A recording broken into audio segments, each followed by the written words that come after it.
500만 원이 아니라 1000만 원은 드려야죠. 시어머니는 예단비 1000만 원에 한이 맺히셨는지 제 입에서 1000만 원 소리가 나오자 벼락같이 소리를 지르시며 저를 나무라셨습니다. 저희 시어머니는 친정에만 너무 신경 쓰고 잘한다고 대놓고 서운한 티를 팍팍 내셨습니다. 급기야 저녁에 저희 집으로 오셨더라고요. 그날 병원비부터 저희 이사 문제까지도 어머님이 간섭하셨고 제가 끝까지 단호하게 나서자 어머님은 저에게 소리를 확 지르시며 거실 바닥에 무슨 봉투 하나를 던지시더라고요. 여기 500만 원, 네가 예전에 예단으로 가지고 온 돈이다. 사돈 병원비 이걸로 내라. 그럼 나는 받은 게 없어. 그리고 너희 애들 키워준 거 이걸로 계산 끝내는 거고. 내가 이렇게까지 했는데 친정 그늘 아래를 못 벗어나면 그땐 강제라도 이사를 시키던지 아들에게도 말해놓을 테니 이거 받고 친정이랑 거리를 좀 두고 지냈으면 좋겠다. 우리 아들도 자꾸 친정에 부르고 그러지 말고 그동안 아들 없는 집에서 내 아들 데려다가 잘 썼잖아. 아무튼 나는 그리 알고 있겠으니 너도 바뀌어야 된다. 어머니는 오셔서 정말 본인 할 말만 하고 돌아가셨습니다. 앞으로 친정에 돈 쓰지 말라는 말을 수십 번 강조하듯이 말씀하시고 친정에 너무 자주 가지 말라고도 말씀하셨어요. 시어머니 입장에선 아들이 친정 근처에 사니 처가살이 할까봐 걱정하시는 건 알 것 같았어요. 하지만 저희 친정에서는 사위라고 저희 신랑에게 설거지 한번 시킨 적 없습니다. 그런데 시어머니는 왜 저렇게 말씀하시는 건지 알 수가 없었어요. 그런 시어머니가 돈까지 주시니 저는 이게 무슨 일인가 싶었어요. 앞서 말씀드렸다시피 시어머니는 한 번도 저희에게 밥 한 끼 사주신 적이 없었습니다. 매번 저희 만날 때마다 돈 없다는 말을 늘 하셨어요. 그러신 어머니가 돈을 이렇게나 많이 주시니 의심이 갔습니다. 저는 친정에 돈을 더 쓸 생각도 없었고 저도 우리 애들 챙기기도 바빴기 때문에 일단 500만 원은 받았습니다.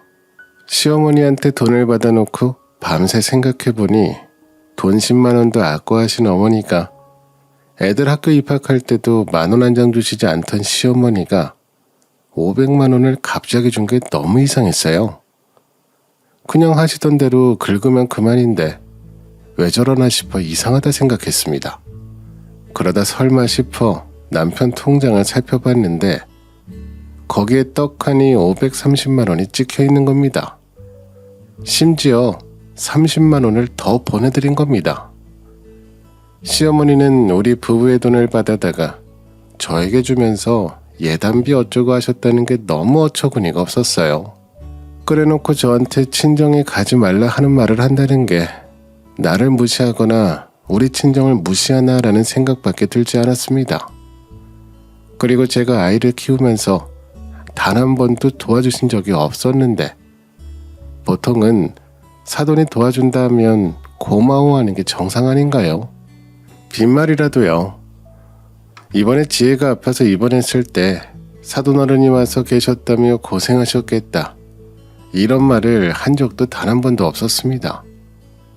시어머니는 저희 엄마가 하는 게 당연하다고 여기는 것처럼 생각하시고 그러면서 제가 친정에 자주 가는 곳에 대해 싫어하셨어요. 일하랴 육아하랴 바쁜 며느리 생각은 정말 1도 안 하시는 분입니다. 생각할수록 너무 화가 났습니다. 어떻게 손녀 생각은 전혀 안 하시고 며느리 생각도 전혀 안 하고 본인 하고 싶은 말만 하고 가시는지 기가 찼습니다. 이날은 너무 화가 나서 잠도 오지 않더라고요. 다음날 시어머니에게 연락했습니다. 어머니, 어제 저한테 주신 500만 원 어디서 나셨어요? 어머니도 이렇게 큰 돈 현금으로 들고 계시지 않잖아요. 그리고 저희한테 돈 한 번 준 적 없으신데 왜 갑자기 이렇게 큰 돈을 주셨어요? 저희 신랑이 주던가요?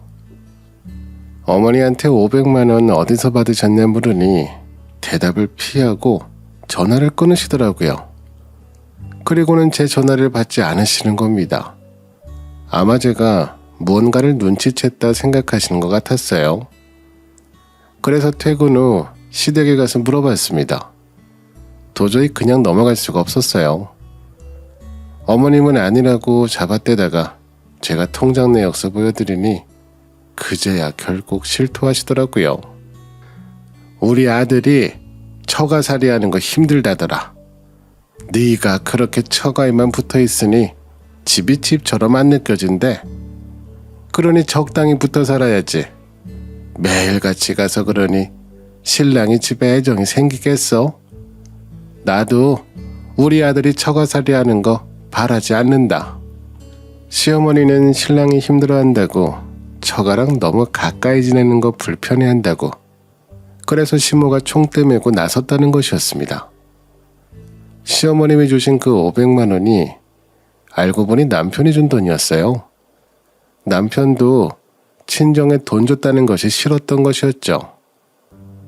본인이 이야기할 수 없으니 어머님을 통해서 나에게 전달했던 것입니다. 저는 어이가 없었습니다.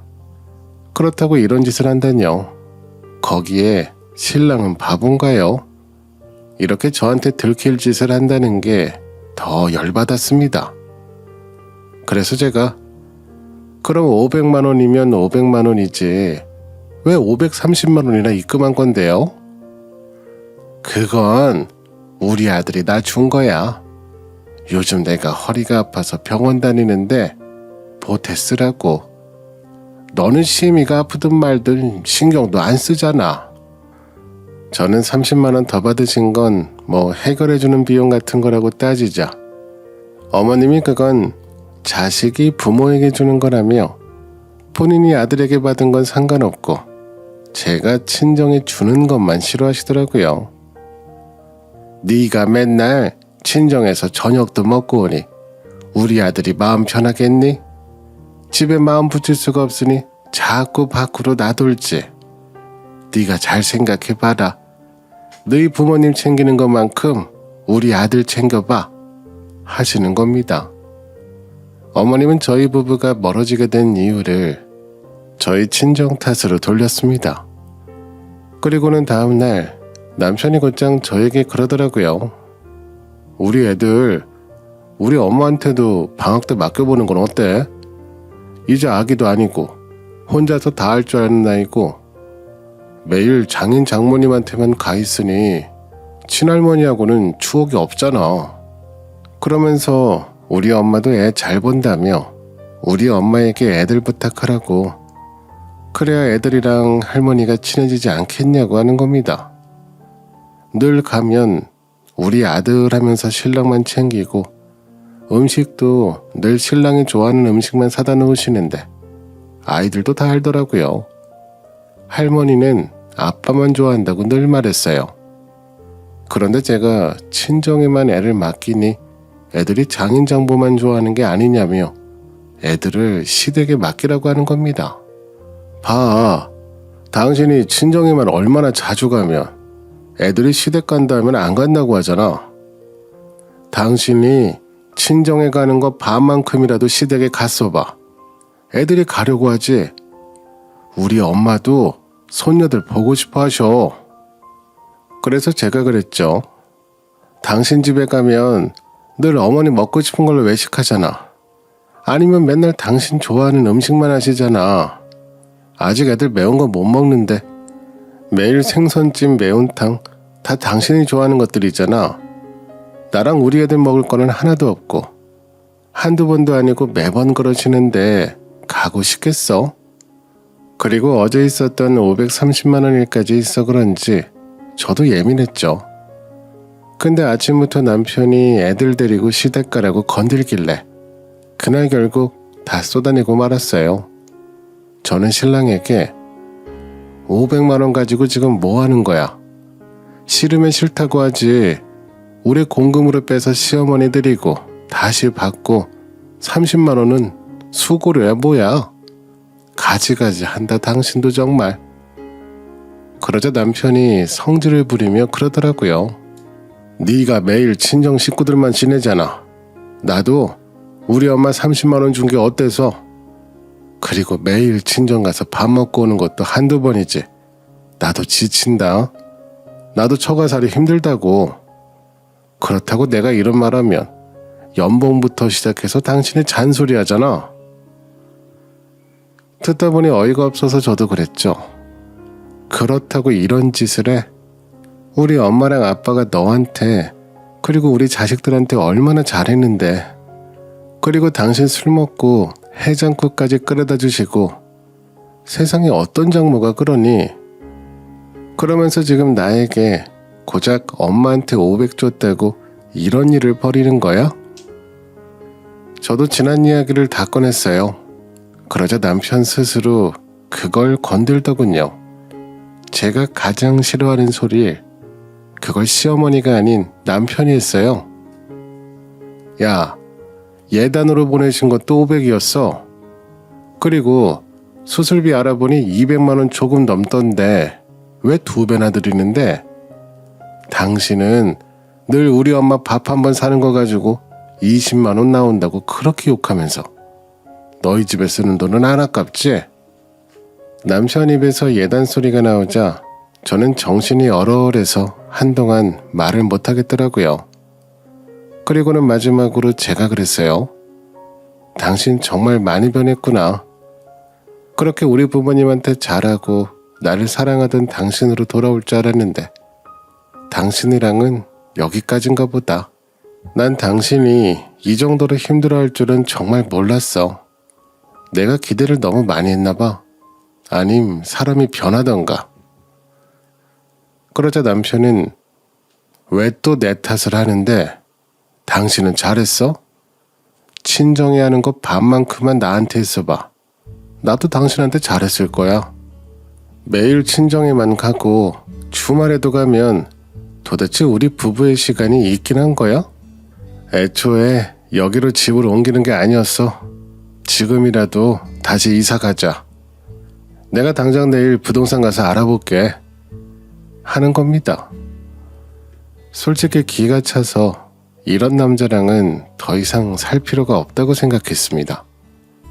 주말에 간 건 솔직히 손에 꼽았습니다. 제가 몸이 너무 힘들어서 아이들 밥 차려주기 힘들었을 때, 그럴 때 친정을 가거나 엄마가 김치를 담그셨을 때 등 이유가 있을 때만 주말에 친정에 갔습니다. 저 또한 주말만큼은 엄마 아빠에게 아이들을 맡기고 싶지 않았거든요. 신랑이 아이들이랑 잘 놀아주고 혼자서 아이들을 볼 능력이 있었으면 그런 일은 일어나지 않았을 겁니다. 하지만 신랑은 정말 눈으로만 아이를 봤어요. 책을 읽어주거나 같이 산책을 하거나 종이접기를 하거나 이런 아이랑 놀 수 있는 모든 일은 다 제 일이라고 생각하는 것 같았어요. 아이들이 입학하는 순간까지도 저는 육아의 직장에 정말 하루 종 나를 위한 시간이 없었습니다. 그런데 이사를 가자고 하고 한순간에 저렇게 변한 남편을 보니 저는 저대로 허탈하고 저희 부모님께 너무 죄송하더군요. 그래서 이혼 절차를 준비했고 남편도 처음에만 화를 내더니 나중에는 본인도 그만하자고 생각이 들었는지 알겠다고 하더군요. 그렇게 저는 양육권부터 저희 집 재산까지 받을 수 있었습니다. 그렇게 순탄하게 갈라서게 되나 싶었는데 이번에도 어머님이 나서시더라고요.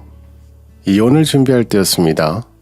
제가 법적으로 대응하자 남편이 손해보는 게 아니냐며 시어머니가 회사까지 찾아오셔서 난리를 치셨는데 너 때문에 우리 아들이 이혼하게 생겼잖아.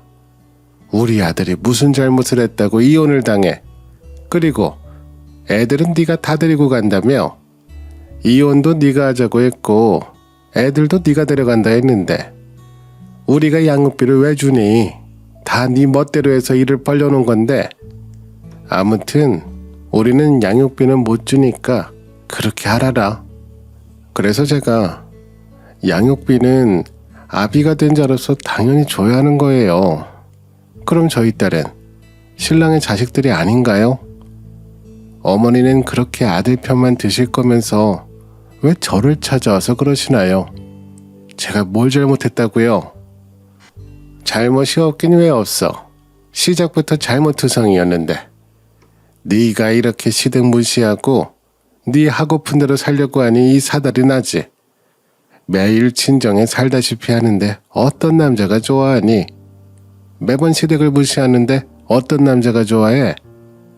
우리 아들은 너 없어도 잘 살아. 더 좋은 여자 만나서 잘 살 거야. 하면서 저를 밀쳤습니다. 이혼 준비하면서 사실 저도 못 먹고 못 자고 해서 컨디션이 정말 좋지 않았어요. 그런 상황에서 시어머니까지 난리를 치시니 어머니가 민 손에 그대로 넘어졌습니다.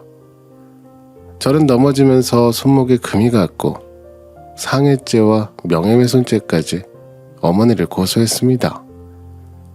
제가 고소까지 할 줄 몰랐던 신랑은 처음에는 큰 소리를 치다가 사건이 커지자 저에게 사과를 하며 고소를 취하해달라고 하더라고요.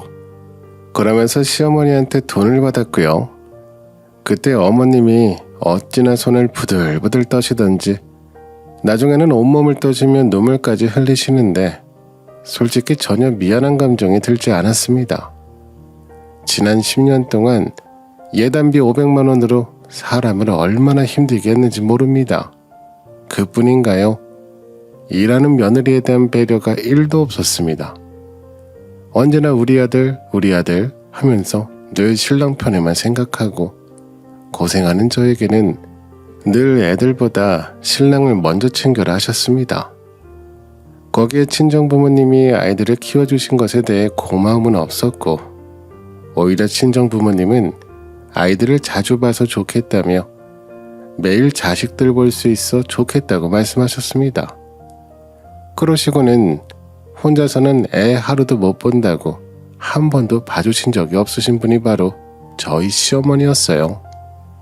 그러니 제가 좋은 마음으로 대해드릴 수가 없었습니다. 솔직히 저도 정말 참고 살았습니다. 저 또한 저희 부모님께 의지해서 살고 싶었던 게 아니고요. 늘 부모님한테 미안한 마음이 들었습니다. 부모님은 저희 아이들을 봐주시기 때문에 평일에는 어디 여행도 못 가셨습니다. 혹시나 아이들이 아프면 직장이라는 제 대신 병원에 가야 하고 아이를 봐야 하기 때문이죠. 저희 부모님이 한창 인생의 2막을 펼칠 60대를 저희 아이들 양육하신다고 다 보내셨습니다. 그런데 신랑의 이런 태도와 시어머니의 이런 모습들을 이해하고 싶지도 않고 용서가 되지 않았습니다. 거기에 시어머니의 이런 몰상식한 행동들도 더 이상 참기 힘들었습니다. 며느리 회사까지 찾아와서 큰 소리치고 저를 아는 모든 사람들이 이혼하라고 했습니다. 왜 참고 사냐고 말이죠.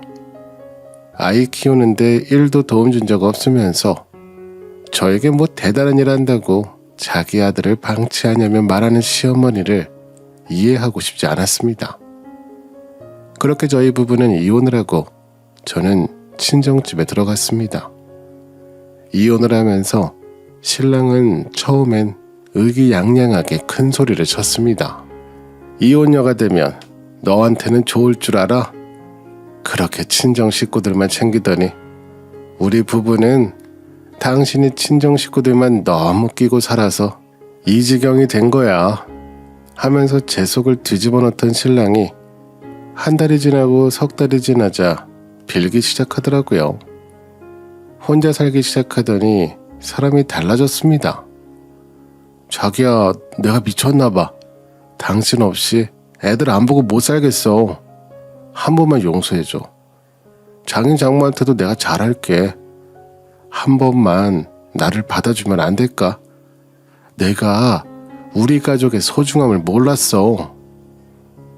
솔직히 신랑이 후회를 하면서 빌기 시작하니 웃겼습니다. 가정을 지킬 수 있는 기회는 충분했는데 가정보다 시어머니를 챙기고 밖으로 돌더니 이제야 가정으로 돌아오고 싶다고 하는 게 말이죠. 자기 손을 떠나봐야 소중함을 안다고 하더니 신랑이 딱 그 꼴이었습니다. 하지만 저는 다시는 시어머니랑 가족이 되고 싶은 생각도 없고 신랑을 용서할 마음도 없었어요. 이혼을 하고 언니 집에도 딸아이들과 부모님과 함께 여행도 다녀왔습니다. 그리고 이번 달에 제 돈, 부모님 돈 합쳐서 근처 주택으로 이사 갑니다. 1층은 공용 주방으로 사용하고 2, 3층은 각자 집을 만들기로 했습니다. 앞으로 여기서 더 단단하고 그리고 화목하게 열심히 지내려고요. 제 이야기 들어주셔서 감사합니다.